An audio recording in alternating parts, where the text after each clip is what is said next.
Ça va? T'es trop belle. Ça va et toi? Ça va, ouais. Dis donc, tu te fais toute belle, les cheveux et tout. Ouais, ça, mais j'ai essayé de trouver un endroit dans la maison où on n'entende pas trop de bruit, parce que étant donné que je suis chez mes parents, j'ai mes frères et sœurs, tout ça, donc je me suis dit, je trouve un endroit où il n'y a pas trop de bruit, et en même temps qu'il y a une bonne condition. Ok, donc en fait, tu t'es mis où dans le grenier? Alors, oh, c'est un peu ça, je suis sur une mezzanine, en truc, à tout moment je me cogne la tête si j'essaye de me lever, donc on évite. Parfait. Génial. Bon, comment tu vas? Mais ça va et toi? Ça me fait plaisir. Depuis le Ça va, temps, je suis on a très très prévu ça. stressée, mais ça va. Pourquoi? Parce que je sais que j'ai... Faut pas être stressé. On respire, je ne suis pas stressée. Mais moi, les gens ne se rendent pas compte, mais je suis quelqu'un de très très timide de base, hein. À chaque fois que je dis ça aux gens, ils me disent comment ça, t'es timide et tout. Je dis mais si, je suis très timide, les gars. C'est juste que vous le voyez pas, mais je suis quelqu'un de très timide. Mais t'inquiète, comme j'ai dit à Inès la semaine dernière, on est genre en FaceTime toutes les deux. Y a que nous. T'inquiète, tout va bien. C'est parfait, ça me va très bien. Bon, du coup, t'as vu qu'on est toutes les deux hot, donc en fait, toi, tu vas avoir des commentaires de ton côté, Mhm. moi du mien. Et genre, les commentaires que toi, tu vas voir, moi, je vais pas forcément les voir. Du coup, genre, Ok, bah, faut voir qu'on a le pas de terme. problème. Voilà. Ok, du coup, pour commencer, donc, bienvenue à tous sur un nouvel épisode du Late Show de BookTok avec notre invitée ici présente, Océane du compte Océadorable. Si vous la suivez pas, je vous ordonne d'aller la suivre tout de suite. Elle est incroyable. Ça y Et, est, mon ego va en prendre pour mon compte là, c'est bon. j'adore. Et du coup, ouais, Océane, tu es un peu du coup la référence de la dark romance sur le BookTok. Et on va commencer, je voulais savoir du coup, pour toi déjà, qu'est-ce que c'est la dark romance? Pour qu'on visualise un peu pour ceux qui ne connaissent pas. Ouais, alors, la définition même de la dark romance, c'est quand deux protagonistes entreprennent une relation haineuse, tumultueuse, et la plupart du temps, où il y a des actes qui sont réprimandables moralement. Toutes les dark romances ne sont pas comme ça, étant donné que le style de dark romance, c'est un peu comme le style de romance. On a des sous-genres, des sous-catégories. On a des dark romances qui vont contenir seulement de la violence psychologique, d'autres physiques, d'autres qui vont mixer les deux. Et après... non, ça, c'est pas ça, c'est que là j'ai mes deux sœurs qui font coucou par le haut du plafond. Elle te déconcentre. Elle me déconcentre, donc je reprends. Je disais donc, voilà, après on peut partir vers des dark romances qui sont plus gore, ce qu'on appelle, ou clairement, après là on sort de la dark romance et on part vers du gore, du thriller, sans romance. Voilà à peu près le... Mais j'ai fait une vidéo plus détaillée où j'explique vraiment ce que c'est la dark romance en 1 minute 30, 2 minutes, pour vraiment que les gens aient tous les tenants et aboutissants un peu de ce genre littéraire. Donc allez voir si vous voulez en savoir plus, tout le monde. Et d'ailleurs, du coup, en parlant de ça, est-ce que tu... Parce qu'il y a beaucoup de polémiques autour de la dark romance en ce moment, c'est un sujet très vif. Euh, et qu'est-ce que tu penses du coup, toi, de toutes ces polémiques, du fait que les gens disent que c'est pas pour tout le monde, que c'est pas pour des gens Alors, trop jeunes? Qu'est-ce que t'en penses? moi, j'ai tranché le débat et j'ai donné ma voix dans le débat, même si pour moi, c'est pas un débat, c'est quelque chose qui devrait être mis par tout le monde. La dark romance, ça ne peut pas être pour tout le monde. Ça ne peut pas être pour tout le monde. Et je sais que ça plaît pas aux gens quand je dis ça parce que j'ai reçu beaucoup de messages haineux quand j'ai fait la vidéo en me disant oui, ben, tu vas perdre des abonnés. Mais d'accord, très bien, donc je perds des abonnés. C'est pas grave.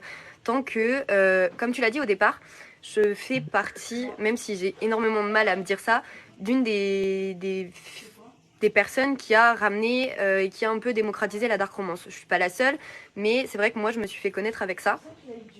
Et c'est vrai qu'au début, je ne faisais pas assez de prévention, chose que je me suis rendu compte parce que pour moi tout le monde était instruit là-dessus, alors que bah au final pas tant que ça. Donc j'ai commencé à faire une vidéo de prévention en expliquant que la dark romance n'était pas pour tout le monde, qu'en lisant de la dark romance jeune, même de la romance en fait, en général c'est lire la littérature jeune, si on n'est pas renseigné, si on ne lit pas la bonne littérature pour son âge, on peut intérioriser des comportements qui sont très dangereux. Et pour moi, bah, du coup, c'est ce que je disais dans la vidéo, j'ai commencé la dark romance tard, j'ai commencé graduellement, je vois de plus en plus de jeunes personnes commencer la dark romance par des choses tout de suite très extrêmes. Et ça, c'est des choses qui ont tendance à me perturber, à me choquer. Parce que moi, la première, quand j'ai lu ma première, entre guillemets, dark romance, c'est un livre qui m'a tellement traumatisée que je n'ai jamais pu le réouvrir, je n'avais pu et que je ne voulais pas en fait revenir là-dessus. J'étais vraiment mal parce que je me disais ah ouais d'accord. Et après petit à petit j'ai lu dark romance de plus en plus sombre. Ça m'a convenu, mais voilà. Et donc, est-ce que tu dirais du coup qu'il y a plusieurs niveaux de dark romance, que genre la soft dark romance existe comme du très très hard? Oui, mais que ce soit la soft dark romance ou la dark romance très très hard, pour moi, il faut toujours faire attention aux trigger warnings qu'on retrouve à l'intérieur, premièrement. Et surtout, en fait, à son état mental sur le moment. Quelque chose qui a énormément étonné les gens, je ne lis pas de la dark romance H24 tout le temps. J'en lis énormément, j'en lis beaucoup. C'est pratiquement 80% de ce que je lis. Mais il y a des jours, il y a des mois, je ne me sens pas de lire une dark romance, ou je ne me sens pas de lire une dark romance où il y a des trigger warnings qui peuvent me faire du mal. Et je pense qu'aussi, quand on lit de la dark romance ou de la romance en général, il faut aussi s'écouter sur le moment. S'écouter, comment est-ce qu'on se sent, en fait. Parce que la lecture, alors oui, c'est un moyen de s'évader, mais si on cherche à s'évader avec un livre qui va vous faire du mal, au final, c'est pas le but. D'accord, ça doit rester un plaisir avant tout. C'est ça. Mais du coup, toi, genre, qu'est-ce qui te plaît en fait dans la dark romance comparé à de la romance classique ou de la new romance? En fait, ce qui me plaît, je pense, c'est le côté plus sombre. Pas forcément parce que, alors, j'ai eu des gens qui me disaient oui, t'es incapable de lire une dark romance sans un viol. La plupart de mes dark romances sont sans viol, littéralement, parce que je ne supporte pas ce genre de scène. Euh, je pense que ce qui me plaît, c'est dans les dark romances, généralement le côté un peu imaginaire. Je m'explique. D'une chose qui n'arrivera jamais et qui m'aide en fait à... Alors attendez, là je vais m'exprimer très mal. Parce que Vas-y, concentre-toi. c'est la première fois qu'on me demande pourquoi j'aime la dark romance. Tu m'as fait bégayer là. Oh Pardon. ça m'a fait paniquer. Euh, Mais en soi, c'est comme demander à quelqu'un pourquoi il aime la fantasy, pourquoi il aime la romance. Pour moi, c'est quelque chose qui s'explique pas. J'aime ce genre-là parce que je pense que dans les bonnes dark romances écrites, j'aime la reconstruction du personnage généralement qui a vécu des choses difficiles euh, et qui cède. Alors, c'est comme je dis, toutes les dark romances ne sont pas bonnes à lire parce qu'il y a des dark romances qui pour moi sont catastrophiques, qui sont pour moi des livres qui promouvoient les actes violents et autres. Mais quand une dark romance est bien écrite, je trouve que le chemin de reconstruction me correspond plus, entre guillemets, que sur une romance plus douce. Je sais pas si je me suis bien exprimée. En fait, je pense que t'aimes du coup le fait que les personnages soient quand même vachement plus déconstruits, enfin beaucoup plus torturés, et qu'on puisse en fait voir vraiment peut-être Ouais. leur évolution au fur et à Après, mesure. ça, c'est un peu mon côté de l'âme d'une sauveuse qui veut sauver tout le monde dans une dark romance. Les personnages ont toujours vécu des choses horribles à ne pas romantiser parce que, alors, pendant un temps, il y avait cette chose d'une fille qui m'avait dit j'ai l'impression que pour être heureuse, il faut que j'ai vécu quelque chose de traumatisant pour qu'un mec s'intéresse à moi et que je guérisse. Et je lui dis mais pourquoi est-ce que tu crois que tu as besoin de vivre quelque chose d'horrible pour trouver l'amour en fait. Et elle lisait tellement de romances où dans les romances, la fille ou la protagoniste ou le protagoniste ont vécu des choses horribles et qui trouvent l'amour ensemble. Et c'est même là où j'étais, waouh, ok, d'accord. Donc non, c'est pas du tout ça. Et quand je parle des comportements qu'on peut intérioriser, c'est ce genre de comportement-là aussi, tu vois. Ouais. Donc voilà, Océane, t'as quel âge? Ah, alors ça, tout le monde me le demande. J'ai 23 ans. J'ai du mal à le dire. J'ai eu 23 ans en février. Ça va bien se passer. Je me Et sens moi, bien. on me demande du coup d'ailleurs à quel âge tu as commencé à lire de la dark romance. Alors, la première fois que j'ai testé la dark romance, j'avais 17 ans et demi, je crois. J'ai lu la moitié du livre, j'ai fermé le livre et j'en ai pas relu jusqu'à mes début 19 ans. Jusqu'à mes débuts 19 ans, je pense. Et après, ce que je disais, j'ai commencé petit à petit à en lire de plus en plus. Mais je pense que, ouais, j'étais à la fin du lycée, début université. Donc oui, ça devait être dans ces eaux-là.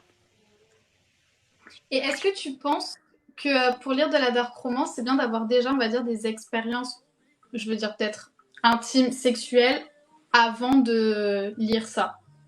Euh, Et pas se dire ça, la dark romance et de s'imaginer que ça se passe vraiment comme ça dans une relation, tu vois. alors, bah, en fait, on rejoint un peu le fait automatiquement. Je vais beaucoup faire le parallèle, mais c'est un parallèle qui est réel entre, justement, pour moi, pareil, j'ai lu la New Romance très très jeune, par contre, et ça, je regrette beaucoup. J'ai lu la New Romance très jeune avec des scènes de smut très jeunes. Et ça a influencé ma façon de voir les choses sur mes relations plus tard et sur la relation sexuelle. Donc je pense que oui, dans tous les cas, avant de lire des livres qui contiennent des scènes explicites, alors pas automatiquement, hein, j'en fais pas une généralité, mais moi je pense que c'est déjà bien d'avoir eu des expériences. Après, comme je dis, ma vérité n'est pas générale, n'est pas universelle, c'est quelque chose que moi je pense personnellement. Parce que oui, j'ai lu des livres plus jeunes avec des scènes qui m'ont influencé dans mes relations après. Ok. Dis-nous dans les commentaires aussi vos avis, ce que vous en pensez, débattez, tout ça, tout ça. Et du coup, quel livre, genre, parce que du coup, t'as commencé à 17 ans, mais le livre, tu l'as pas fini, genre, ça t'a un peu choqué, mais du coup, quel livre t'a fait aimer ce genre-là? Quel livre m'a fait aimer ce genre-là? Alors, encore une fois, c'est pas une question auquel je peux répondre parce que c'est une multitude de livres qui m'ont fait aimer la dark romance. En fait, je sais pas comment expliquer. Mon coup de cœur en dark romance est arrivé très très très très très tard. J'ai commencé par des romances, tu sais, très sombres, un peu universitaires, un peu bad boy, et j'ai augmenté petit à petit. Mais il n'y a pas vraiment un livre qui m'a fait me dire ah putain, c'est un genre que je veux lire toute ma vie. Non, c'est vraiment étape par étape où j'ai accroché petit à petit à ce genre-là. Je sais pas si vraiment Ouais, tu... ouais, ouais. Il n'y a pas eu un genre en particulier, c'est plus l'univers de ce Oui, voilà, style-là c'est plus qui t'a attiré. l'univers en soi de la dark romance qui m'a attiré qu'une histoire en particulier à l'époque. Maintenant, j'ai des coups de cœur sur des dark romances, hein, j'en parle, mais c'est vrai qu'à l'époque, c'était plus petite touche par petite touche. En fait, ce que j'ai essayé de faire et ce que je dis aux gens de faire vraiment, c'est que j'ai lu plusieurs dark romances et je me suis dit, ok, donc j'aime ça là-dedans, là-dedans je préfère ça, ici je préfère ça, ok. Maintenant, je vais essayer de me diriger vers des livres qui rassemblent un peu tout ça et voir au fur et à mesure, pardon, comment évolue de ce côté-là. Ok, et du coup, c'est quoi ton top 3? Genre, si t'avais 3 dark romances à conseiller. Oh putain. C'est dur. Euh, Alors pour moi personnellement du coup, mon top 3, pas forcément à conseiller, parce que du coup c'est des dark romances qui sont très... Il y aurait Fucking Love, le tome 3 d'Amélie C. Astier, qui rentre automatiquement dans mon top 3. C'est un livre, alors, qui est une dark romance, pas parce que les deux personnages se haïssent, justement. Les deux personnages s'aiment d'un amour qui est incroyable. C'est une dark romance dans ce que Damon a vécu, fait subir à Asher par la même occasion. Et en fait, je trouve que c'est une des dark romances qui parle de violences psychologiques et physiques les plus fortes et touchantes de ma vie. C'est un livre qui m'a marqué. Je me rappelle qu'à la fin de ce livre, à savoir que chose exceptionnelle, j'ai mis plus de 6 mois à le finir. Ouais, j'ai mis plus Bah de alors. j'ai mis plus de 6 mois à finir ce livre parce que je sentais plus je tournais les pages que quelque chose allait arriver et je ne voulais pas que cette chose arrive parce que je sais pas comment expliquer. Pour moi, Damon, c'était un rock, c'est l'archétype du mec hyper fort. Et dans ce tome-là, on se rend compte qu'en fait, pas du tout. Que voilà, il a vécu des choses et c'est vraiment la chute d'un géant pour moi. Et je sais pas comment je peux te dire, comment je l'ai ressenti. Même là, j'ai les poils qui se dressent. Emotional. Ah ouais, ouais, c'est. Pour moi, ce livre, il a été. Ouais, je pense qu'il a changé une partie de ma psyché au moins. Donc en vrai, ça a été assez incroyable. Pour le deuxième, je pense qu'il m'a le plus marqué. Euh, En fait, est-ce que tu peux nous redire le titre du livre? Parce que du coup, on me demande dans les commentaires pour ceux qui c'est arrivent. la série Fucking Love, c'est le tome 3 d'Amélie C. Astier. Euh, D'ailleurs, c'est une super série parce qu'elle parle de l'univers et de l'industrie de la pornographie, mais d'une manière. Ben, en fait, elle présente tous les abords que ça peut avoir et je trouve cette série-là hyper intéressante. En deuxième, tu vois, le problème, c'est que je lis tellement de dark romance que je ne saurais pas les... Ah si, si. Je crois savoir. En deuxième, ça serait... En fait, j'en lis tellement que c'est hyper compliqué de me demander un top 3, tu vois, genre... c'est... Ah, tu m'as mis une colle, là. C'est quoi, Nicole? En fait, c'est que je regarde... Genre, demain, il y a le feu chez toi. Qu'est-ce que tu prends? Qui tu sauves? Qui je Qui tu sauve. sauves des flammes dans ta bibliothèque? Mais déjà, il y en a deux que je sauve, c'est pas des dark romances, théoriquement. Génial. Non, en vrai, allez, vas-y, si je devais sauver les trois. Les trois, ça serait Fucking Love d'Amélie Séastier parce que la version paperback, en plus, il y a mon nom dedans. Quand elle a réédité son livre, elle a mis mon nom dedans. Voilà, donc clairement, je le sauve. En deuxième, je sauve New Rules d'Anita. Ok. New Rules d'Anita. Et le troisième, je sauve celui-ci. Oh. C'est ok. voilà. C'est Prince Captif de C.S. Paca. Et alors, c'est une dark fantasy, un peu. Trigger warning très important dans ce livre, à faire très attention. Mais que je trouve... Je sais pas comment expliquer. J'ai lu ce livre. J'ai la version de ces livres-là en, je pense, toutes les versions qui existent. J'ai les premiers livres qu'elle a sortis, j'ai les rééditions, j'ai tout. Ce livre, je l'ai tellement aimé. Donc, si je devais sauver ces trois livres, ce serait ça. Ok. Non, tu sais, moi aussi, je l'ai lu. Et pour le coup, genre, j'ai lu que la première partie. C'est l'esclave, je crois. Ouais. Et ça m'a tellement choquée. Ouais. Genre, non, genre j'ai fait une pause, je l'ai pas recontinué, je me dis je le finirai, tu vois, un jour, mais pourtant, tu vois, genre je me dis c'est une vibe un peu genre Game of Thrones et compagnie où il se passe des trucs genre horribles aussi, mais je sais pas, ça m'a pas autant, la manière dont elle l'écrit, dont c'est décrit, je suis traumatisée. C.S. Paca a été très doué dans ce livre, je trouve, pour décrire autant les émotions contradictoires que les émotions des traumatismes et je trouve que pour ça, elle a une plume qui est incroyable, qui, du moins pour ce tome-là, moi, je la trouve inégalable. Après, comme je dis, j'ai mis très longtemps à lire aussi celui-ci. Je pense que L'Esclave, le premier tome, j'ai dû mettre 2 mois à le lire à peu près. Et pareil, en fait, les autres s'étendaient parce que justement, et ça c'est hyper important, les gens se rendent pas compte, de prendre des pauses dans sa lecture, comme toi par exemple, t'as fait. Sur le moment, tu t'es pas senti de le lire. Bah, c'est pas grave, on pause et on y revient. Et si on n'y revient pas, bah, c'est pas grave, c'est que c'était pas fait pour nous. Et je trouve que c'est hyper important de savoir dire stop, de savoir se contrôler et de savoir s'écouter et de dire non, ok, ce livre-là, soit il n'est pas fait pour moi, soit il faut que j'y retourne plus tard. T'as tout à fait raison. Prenez-en de la graine, tout le monde. Et du coup, j'ai une question qui me brûle les lèvres. Je veux ton avis sur la question. C'est un livre, un fameux livre qui a fait beaucoup de bruit sur BookTok. Est-ce que pour toi, Captive est de la dark romance? Alors, Captive rentre dans la dark romance, mais suivant la personne qui le lit, elle te dira que c'est de la dark romance plus soft ou plus avancée. Pour moi, alors, à savoir que de toute façon, une dark romance, il y a deux choses. C'est de la romance, il faut de la romance, et il faut, bah, c'est tout bête à dire, mais de la torture psychologique, physique. Il faut quelque chose qui ne soit pas présente dans les romances feel good, ok? Quand on part sur de la dark romance, Captive, alors, oui, pour moi, alors, tu vois, j'aurais eu Captive en tout premier. Oui, je t'aurais dit c'est de la dark romance.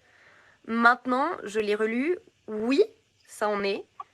Mais ça reste quelque chose à ne pas mettre entre les mains de tout le monde. C'est, voilà. Pour moi, ça rentre, au-delà de rentrer dans la catégorie de dark romance ou pas, ça rentre dans la...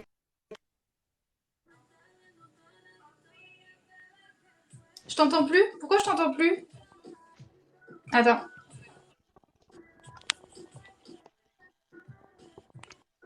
Je t'entends pas?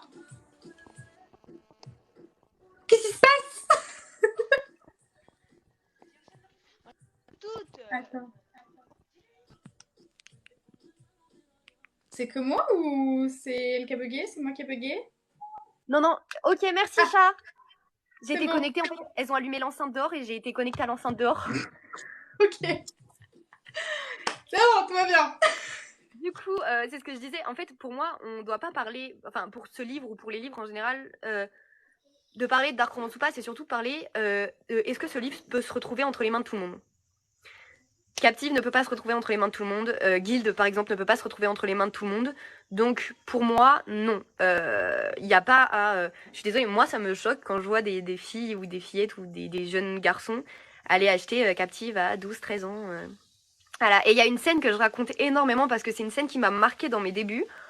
J'étais à mon premier salon et j'ai une jeune fille qui vient, mais trop mignonne et tout, et on parle vraiment trop mignonne avec sa maman. Et elle me dit oh, c'est grâce à toi que j'ai lu Monster. Et là, en fait, j'ai un moment de figement parce que pour moi, elle a l'air très jeune. Elle a l'air très jeune.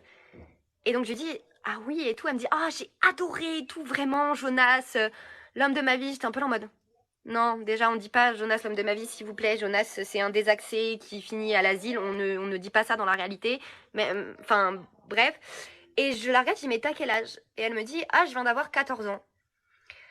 Et en fait, il y a ce moment où je me fige et je me dis, mais non, non, tu peux pas lire ça à 14 ans. Tu ne peux pas. Je veux dire, je suis personne pour t'imposer de lire quelque chose ou pas.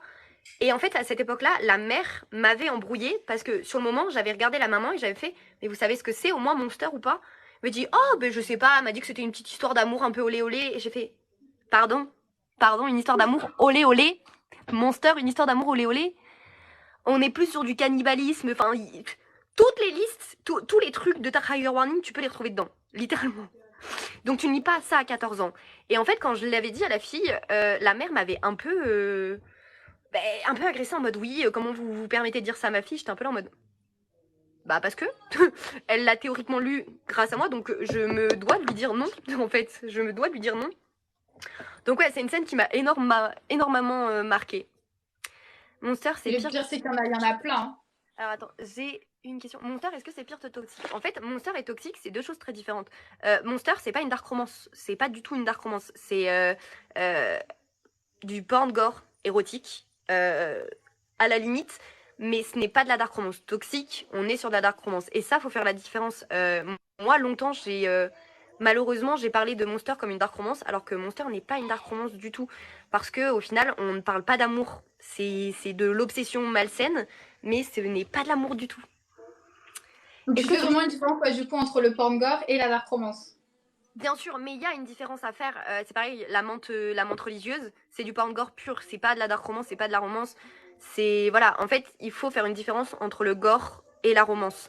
Et c'est pour ça que c'est important en fait quand vous lisez un livre d'avoir conscience dans quelle catégorie le livre se trouve. Après, il faut aussi faire attention que nous, en soi, on n'est pas la police de la littérature, on peut interdire personne de lire quoi que ce soit. Mais il faut faire de la prévention et genre juste prévenir que renseignez-vous toujours très bien avant de lire quoi que ce soit. Et pour pas que ça vous choque, ça vous traumatise ou que ça vous donne de mauvaises idées Alors, sur ce que le livre peut être. voilà, Dis-moi. voilà. Attends, dans mes commentaires. En fait, oui, je comprends ce que vous voulez dire. Oui, dans Monster, il y a la violence physique et psychologique, ce qui peut rapporter à une dark romance. Sauf que l'auteur elle-même a dit, Jonas n'aimera jamais Seivana. Il ne l'aimera jamais, il ne l'aime pas, donc il ne l'aime pas, il n'y a pas d'amour. Jonas est un personnage incapable d'aimer quelqu'un d'autre à part soi. En fait, il aime l'image que Seivana renvoie au monde, la puissance qu'elle montre, mais il ne l'aimera pas parce qu'il l'a dit lui-même, il rêve de la tuer toute la nuit. Enfin, je ne sais pas comment vous expliquer. L'auteur elle-même a dit que ce n'était pas une dark romance. Donc je pense qu'à partir de ce moment-là, on ne peut pas contredire l'auteur et dire que c'est une dark romance. Voilà, c'était le petit point. Est-ce que tu as lu The Devil's Night? Devil's Night? Devil's Night. De Chloé. Je sais pas, on me demande du coup si tu l'as lu et à partir de quel âge tu le conseillerais. Alors, The Devil's Night, si c'est celui de Chloé, je l'ai pas lu du tout. Ok, Je l'ai pas lu du tout celui-ci. parfait. Ah non, J'aimerais maintenant. attends, je Quoi? crois que c'est Devil Knight et ils sont en train de me dire Penelope Douglas. Si c'est Penelope Douglas, j'ai lu, oui, les Devil Knights de Penelope Douglas. 18 ans. 18 ans, les gars. Et encore, et encore. Parce que dans Devil's Night, il y a des scènes qui, voilà, qui sont pas. Pour moi, ça serait 18 ans. Et par exemple, je me rappelle Ok. que j'ai commencé à lire Devil's Night quand les tomes sortaient année par année et que j'attendais le dernier tome avec impatience. Et celui d'avant aussi. Et ouais, non, 18 ans. Les gars, 18 ans. Et même encore. Vraiment. Donc tu vas pas dire que tu vas pas faire partie de ces gens qui vont dire oui, lire de la dark romance, ça dépend de la maturité, si t'es assez mature à 14 ans. Non. Ok. Parce qu'en fait, tu peux avoir la maturité de plein de choses sans avoir la maturité de prendre conscience l'impact que la lecture peut avoir sur ton cerveau. Parce qu'il y a des personnes qui sont très très matures, très jeunes, il n'y a pas le problème du tout. Hein. Moi, j'ai fait partie de ces personnes qui étaient matures très jeunes suite à beaucoup de choses. Mais même en étant hyper mature, je n'ai pas été assez mature pour ne pas me laisser influencer inconsciemment par des comportements de certains romans et de new romances. Donc non, moi je pars pas du principe que c'est une question de maturité, c'est une question de... En gros, le cerveau, toute ta vie, se développe d'une manière. Et quand tu es jeune, il se développe beaucoup plus vite et il absorbe beaucoup plus de choses. Inconsciemment ou non. Hein. Donc non, c'est pas une question de maturité pour moi. Très bien. Ok, du coup, j'aimerais maintenant aborder un autre sujet. Donc je sais que depuis quelques temps maintenant, tu vis exclusivement de l'influence, des réseaux, etc. Mais je me rappelle que tu m'avais dit que tu voulais reprendre des études à un moment donné. Est-ce que tu peux nous parler un peu de tes Ouais. projets à ce niveau-là? Alors, à savoir que moi, depuis le début, quand je me suis lancée sur les réseaux, c'était pas du tout pour en vivre. Pas du tout. C'était plus un à côté. Parce qu'au départ, il n'y avait pas du tout de rémunération d'ailleurs. Après, la rémunération a commencé à devenir un plus. C'était assez un plus. Et j'ai vu après que je pouvais en vivre. Donc j'ai décidé d'arrêter mes études de droit. Enfin, d'arrêter. C'est un grand mot parce que j'ai eu ma licence. Mais je me sentais plus de faire du droit en fait. J'étais plus à l'aise avec l'idée de faire du droit et je voulais partir dans la littérature. Il s'est passé ce qui s'est passé malheureusement avec certaines personnes.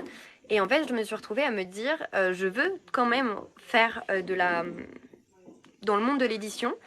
Et donc en septembre, normalement, je fais une alternance en éditorial pour devenir éditrice au sein d'une maison Trop d'édition. cool. Voilà. Et du coup, Donc tu as trouvé ton alternant? pratiquement, ouais. C'est encore un petit cafouillage un petit peu, mais normalement, ouais. Trop cool, bah, je suis trop contente pour toi. J'espère Merci. que ça marchera. Et du coup aussi, en parlant de nouveaux projets 2023, ça y est, on est chaud. Je sais que tu as écrit du coup ton premier roman en auto-édition qui sort en avril. Oui. Est-ce que tu peux nous en parler un petit peu parce que c'est quand même énorme? Alors, viscéral. Comment vous parlez de viscéral Bah, déjà, à savoir que j'ai toujours voulu écrire. J'ai toujours voulu écrire depuis toute petite. J'écrivais déjà, et d'ailleurs, fallait que j'en fasse une vidéo. J'ai retrouvé dans des anciens cahiers des débuts de livres écrits, mais la moi de 14 ans qui écrit un livre, c'est quelque chose. Donc je pense que ça serait très drôle pendant un temps. Euh, Viscéral, je l'ai écrit en 6 mois, je pense. On va dire étalé sur plein de pauses. Au départ, moi, je suis arrivée un peu les étoiles dans les yeux à me dire oh, mon Dieu, je vais envoyer Viscéral, une maison d'édition, ça va être cool. Je ne citerai pas de nom du tout parce que je j'ai rien contre la maison ou les maisons d'édition, mais il s'est posé le problème du FF, que ce soit deux femmes. Ah Euh, ouais, j'aurais pas pensé. si, en fait, on m'a clairement dit une fois, ton livre il est très bien, très bon, mais c'est deux femmes. Et j'étais en mode, je vois pas. Elle me dit, si tu mets un homme et une femme, ce sera beaucoup plus intense. Et en fait, c'est à partir de ce moment-là où j'ai un peu dit, bah non, non. Viscéral, pour moi, je l'ai imaginé comme ça. J'ai imaginé Jada et Athéna comme ça. J'ai imaginé leur relation comme ça. Je veux qu'elle se déroule comme ça et je ne veux pas que quelqu'un change quelque chose. Donc, de là, j'ai pris la décision de faire de l'auto-édition. Après, je suis pas fermée du tout à être en maison d'édition. Euh, mais pour vous parler, on va dire, allez, un peu plus de viscéral, c'est une histoire de haine, de rédemption et beaucoup d'horrifique. En fait, avec Viscéral, j'ai voulu explorer certaines scènes. Alors, je les ai pas explorées autant que je le voulais, parce que comme c'est mon premier roman, bah, je voulais pas en fait dès le début, pas dégoûter les lecteurs, mais je voulais du temps pour apprendre à trouver ma plume, et je pense que tous les auteurs ont besoin de temps pour trouver leur plume. Et Viscéral, c'est autant mon enfant qu'autant un peu l'enfant test. Ouais, je C'est vois. voilà, c'est j'ai mis toute mon âme dedans. J'ai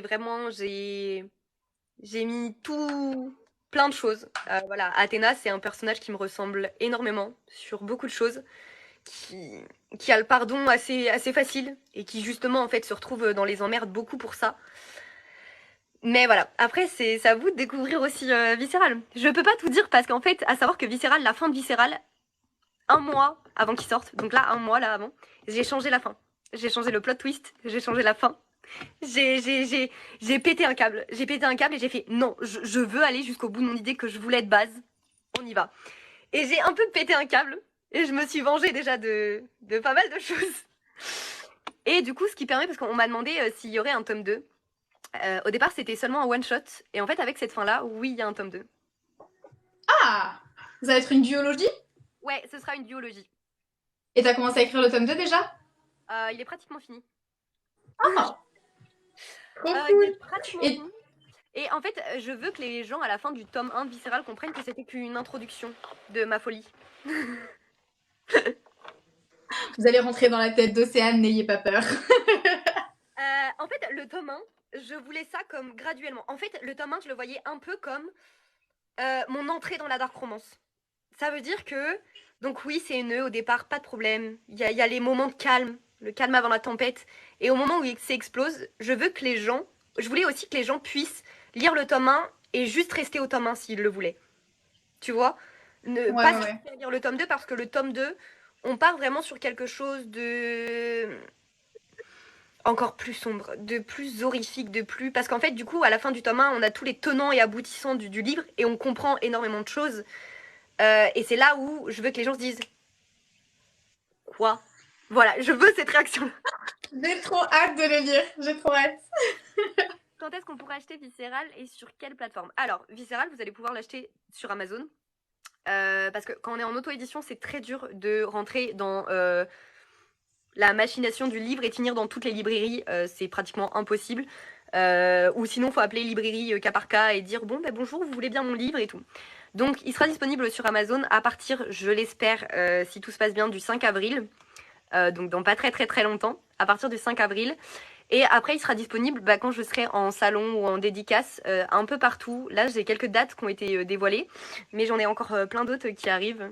Donc voilà. Bah, tu peux nous dire du coup où est-ce que tu seras en dédicace Ouais. et quand? Comment? Alors, je serai en dédicace à côté de Montpellier, dans une petite librairie, très bien desservie. Je me rappelle plus du nom exact. J'ai envie de me taper. Bravo. Ah, bravo. Incroyable. Non, mais franchement, la dame qui gère cette librairie, incroyable. Et surtout, à savoir que c'est une amie à moi qui travaille dans cette librairie-là qui m'a proposé. Tout de suite, sa libraire, elle a été hyper contente et tout. Donc, franchement, hyper bienveillant. Donc, ce sera le 6 mai. De toute façon, je ferai une vidéo où j'expliquerai tout.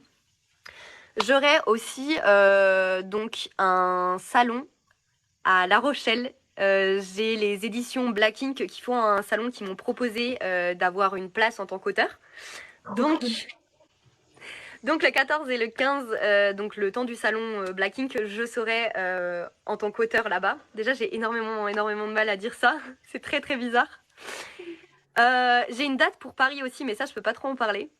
Parce que c'est pas, voilà. Une date pour Paris et pour Lille. Lille, pareil, c'est encore secret. Je serai à côté de Poitiers pour le salon Romance à Diennet. Donc ça, c'est pas mal aussi, franchement. Ah, mais en fait, ça me fait trop bizarre parce que je suis un peu là en mode où j'ai encore un peu ce syndrome de l'imposteur où je me dis, mais pourquoi j'écris un livre, frère? Pourquoi? En fait, ce que tu veux. j'ai encore un peu ce syndrome de me dire, mais À quelle heure je me suis décidée à écrire un livre? Non, mais surtout, je dis ça alors que j'ai 4 manuscrits dans mon.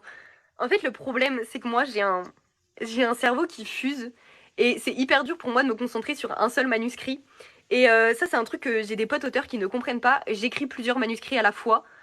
Comme en fait, mes manuscrits sont dirigés par des plans très précis. Ça, c'est mon côté très maniaque. Avant de créer un livre ou un manuscrit, je fais des fiches de plans, de chapitres, de ce qui se passe dans chaque chapitre, parce que j'ai besoin en fait de cette continuité-là pour, à côté, pouvoir écrire d'autres manuscrits sans Se confondre. perdre. Ouais. Voilà. Mais à savoir de toute façon que pas mal de manuscrits se relieront, enfin se relieront. Dans le sens où tous les manuscrits qui se passent dans la vie réelle, certains personnages peuvent popper dans les Ah, histoires. c'est trop cool ça. J'adore Peuvent ça. popper dans les histoires des autres. Trop bien. Trop cool. Franchement, j'ai trop hâte de mettre la main dessus. C'est trop bien. Ouais. Du coup, je voulais savoir. Oui, dis-moi. Dis-moi. Du coup, donc, tu l'as fait en auto-édition, mais du coup, t'es passé par Amazon directement pour l'éditer. Ouais, en fait, moi, je suis passée par KDP Amazon, qui est une plateforme d'édition qui est super intuitive et que je trouve vraiment, vraiment cool. Donc, tu mets ton livre dessus, ils te demandent de faire la mise en page, tout ça. Et eux, après, bien sûr, ils prennent des parts sur le livre qu'ils vont revendre. Mais c'est eux qui s'occupent de tout, en fait, de l'envoi, de la réception. Donc, c'est hyper pratique, plus que si j'avais mes stocks chez moi. Et parce qu'on me l'a beaucoup demandé, oui, pourquoi t'as pas un stock chez toi et que tu le vendes chez toi? Bah, parce qu'en final, un stock chez moi, ça veut dire qu'il faut que j'achète d'abord mon exemplaire à Amazon. Une fois que j'ai acheté mon exemplaire à Amazon, il faut que je calcule les frais de port de l'envoyer, suivant où je vais l'envoyer. Donc automatiquement, le livre sera plus cher si je l'envoie de chez moi que si je le laisse sur Amazon. Ok. Et du coup, donc, il sera en version numérique et papier ou que numérique? Alors, il sera en version papier. Ok. Et c'est pour la version numérique, en fait, où je ne sais pas. Parce que moi, il y a une chose qui me fait énormément peur, c'est que mon travail soit volé. Je m'explique. Je me suis battue pour sortir ce livre-là. Pour moi, tout travail mérite salaire. On s'entend bien parce que avant que ça reparte dans des polémiques. Et c'est vrai qu'avoir enfin ton livre, je dis encore manuscrit comme s'il n'était pas réel, mais avoir ton livre en e-book, c'est de prendre le risque qu'il se retrouve sur des plateformes de téléchargement. Et ça, c'est quelque chose qui me fait quand même très peur. Ok, d'accord. Donc, justement, j'avais une question de savoir s'il serait dans l'abonnement Kindle, mais du coup, vu que tu Bah, sais en pas fait, encore pour le numérique. en même temps, oui, j'ai envie. J'ai envie qu'il soit en abonnement Kindle parce que je veux qu'il soit accessible au plus de gens possible. Et je pense qu'au final, je vais le mettre dans l'abonnement Kindle et je le mettrai en numérique. Mais il y a vraiment ce côté où s'il se retrouve sur des plateformes où ça va me faire mal en fait. Je vais me dire, mais j'ai travaillé pour ça, moi, je mange de l'air. Je mange de l'air, les gars. Ouais, c'est sûr. Après, comme un commentaire disait, des fois, les papiers peuvent être scannés et Oui, revendus aussi. oui. Dans tous les cas, je le sais parce que j'ai fait partie. C'est pour ça que moi, je ne hurle pas sur les gens qui ont téléchargé parce que plus jeune, ça m'est arrivé. Beaucoup plus jeune, ça m'est arrivé quand. Voilà, ça m'est arrivé. C'était des livres qui étaient que papier parce que le numérique à l'époque n'existait pas forcément. Et les gens scannaient en fait, scannaient et on se retrouvait avec les trucs. Après, moi, je pars du principe que si vous n'avez pas les moyens, demandez à l'auteur. Il y a beaucoup d'auteurs qui sont ouverts au fait de vous envoyer plutôt un e-book d'eux-mêmes que de se rendre compte qu'on lui a volé son travail. Et moi, je serais la première à le dire. Si vous voulez lire Viscéral et que voilà, vous êtes. Alors, on s'entend, hein, parce que si je reçois 15 000 demandes, à un moment, je vais dire, les gars, il faut que je mange. Mais voilà, même, je sais qu'il y a des gens qui ont été énormément, énormément déçus de ne pas avoir été sélectionnés pour être partenaires. Quelque chose dont il faut avoir conscience, les partenaires, c'est déjà, ça coûte de l'argent à l'auteur. Ça coûte de l'argent parce que envoyer un exemplaire presse, déjà, il faut, du coup, un peu sur le même principe que tout à l'heure, commander le livre à la maison, faire une box parce que moi, je veux offrir un truc voilà, complet, donc faut prendre une box, faut mettre des goodies. Moi, je veux mettre des goodies à l'intérieur, ça reste mon choix.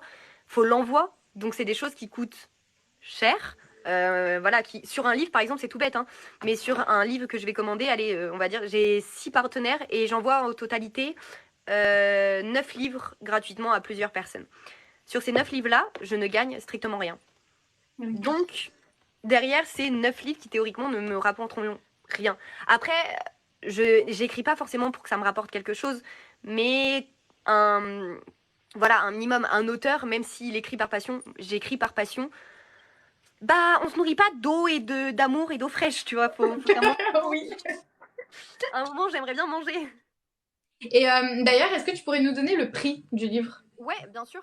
Alors attends, ça se comprend quand on sait que tu peux te faire virer du programme KDP qui a piraté. Oui, ça aussi, en fait, c'est un truc que peu de personnes savent, mais en gros, quand on laisse notre livre sur Amazon, donc dans les mains d'Amazon, Amazon a la totalité des droits. Ça veut dire qu'on n'a pas le droit de l'envoyer, enfin, de le donner à une autre maison d'édition ou quoi. Et s'ils se rendent compte que notre livre est sur d'autres plateformes, même illégales, on peut être littéralement dégagé. Et on peut nous dire, bah non, votre livre, vous le fournissez ici aussi, vous partez. Chose qui est pas ouf. Mais si du coup, mettons, ton livre a énormément de succès, du coup, tu es contacté par une maison d'édition qui disent qu'ils veulent te le rééditer en ME, tu pourras pas parce que tu seras avec Amazon. Au-delà de ça, de pas pouvoir, je pense pas que je rééditerais Viscéral dans les mains d'une ME. Tout simplement parce que j'ai décidé de faire ce projet-là seul. C'est pour moi, ça a été un défi de faire de A à Z. Seul. Et pour moi, en fait, il est fait, il est là. Maintenant, il est là. J'attends de voir comment il va être reçu. Mais je me vois pas replonger dessus, en fait. Je ne veux pas non plus replonger dessus. Parce que pour moi, j'ai donné à ce que j'avais à donner. Et je suis quelqu'un qui a énormément de mal à lâcher les choses. Ça veut dire que je peux être tarée et réécrire des scènes une vingtaine de fois jusqu'à en pleurer parce que je n'arrive pas. Et pour moi, me replonger dans une réédition, ça serait... Non, pas possible. Ça serait beaucoup trop compliqué. Et pour mon cerveau, littéralement, hein, moi je l'ai toujours dit, hein, ça serait littéralement compliqué pour mon cerveau. Après, je suis pas fermée à envoyer des manuscrits à des maisons d'édition. Je vais le faire d'ailleurs pour Plume du Web, leur soumission se termine le 6. Je vais le faire pour un de mes manuscrits. Parce que j'aimerais bien aussi tenter l'aventure en maison d'édition. Mais c'est vrai que ouais, ce premier-là, je voulais le faire tout seul et me dire, ok, c'est mon taf. C'est moi qui l'ai fait. Et du coup, le prix? Ah oui, le prix. Alors, du coup, je voulais pas le mettre trop cher et pas en même temps non plus parce qu'il fallait que je fasse une marge. Il sera à 18,99 pour pratiquement 600 pages. Donc, je trouvais que c'était un bon compromis. Après, il faut prendre en compte que un livre d'un auteur édité ne pourra pratiquement jamais être au même prix, par exemple, qu'un poche ou que un livre d'une maison d'édition. Parce que c'est impossible au niveau des frais qu'on génère derrière de le mettre au prix d'un poche. Par exemple, hein, tout bêtement, mais si je le mets à 15,90, je perds. Je perds et je peux pas, un truc tout bête, hein, avant de mettre de l'argent entre guillemets dans les poches, parce que ça aussi ça a été dit quand j'ai commencé à dire le prix, on m'a dit ah mais du coup tu vas chercher à te faire que de l'argent. Non non, parce qu'avant de me mettre de l'argent dans les poches, il faut que je rembourse, enfin il faut que je me rembourse entre guillemets la correctrice, il faut que je me rembourse la graphiste. Voilà, il y a des choses avant on va dire d'avoir des bénéfices qui sont importantes. Tout à fait. Et ouais, d'ailleurs, je sais pas, je voulais te demander, en gros, ça t'a coûté combien? Une marge? Une marge allez, je vais te donner une grosse marge, ça m'a coûté 1 000 euros.